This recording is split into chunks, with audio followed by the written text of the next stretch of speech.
नाज़रीन, बहराम थाणे जे अहलकार जे वधंदड़ महांगाई खिलाफ़ दाह वारी वीडियो वायरल थी वई आहे। अहम ख़बर मां असां शेयर कयूं पिया। वीडियो में अहलकार महांगाई खिलाफ़ दाहूं कंदे नज़र अचे थो। वीडियो में अहलकार जो चवणु आहे त महांगाई सबबि गुज़ारो ॾुखियो थी पियो आहे। हुन चयो त अलाउंस मां त राशन बि नथा वठी सघनि। संदसि चवणु आहे त मरण खां पोइ वारसनि खे करोड़ मिले थो, उहो करोड़ हुननि ते कॾहिं अखियुनि सां ॾिठो ई नाहे। नाज़रीन, तव्हांखे अहम ख़बर ॾियूं पिया बहराम खां त बहराम थाणे जे अहलकार जी वधंदड़ महांगाई खिलाफ़ दाह वारी वीडियो वायरल थी वई आहे। वीडियो में अहलकार महांगाई खिलाफ़ दाहूं कंदे नज़र अचे थो।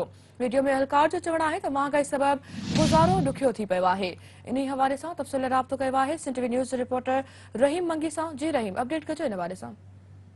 जी कंबर जे बहराम थाणे जे पुलिस एहलकार अनवर मंगी तरफ़ां सोशल मीडिया ते हिकु वीडियो वायरल कई वई आहे, जंहिंमें हू महांगाई खिलाफ़ दावूं कंदे वॾे वज़ीर खे अपील कंदे चवे थो त पगारूं घटि हुअण सबबि असांजो गुज़रान घटि थिए थो। हिन जो इहो चवणु आहे त असांखे रोज़ाना जे हिसाब सां 50 रुपया हाउस रेंट ॾिनो वञे थो, जॾहिं त नंढनि मुलाज़िमनि खे 64 रुपया रोज़ाना जे हवाले सां कन्वेंस अलाउंस ॾिनो वञे थो ऐं 45 रुपया मेडिकल अलाउंस, 34 रुपया राशन अलाउंस ऐं 3 रुपया वॉशिंग अलाउंस ॾिनो पियो वञे, जॾहिं त असांजा प्रमोशन बि न पिया कया वञनि।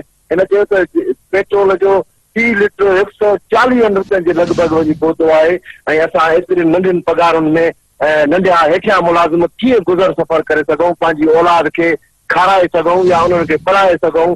इन सिंध जे वॾे वज़ीर खे इहा अपील कई आहे, इन खां मुतालबो कयो आहे त असांजी पगारुनि में वाध कई वञे त जीअं असां महांगाई वारे दौर में पंहिंजे बचनि खे पाले सघूं। जी ठीकु आहे रहीम, अपडेट करण जे लाइ महिरबानी अव्हां जी।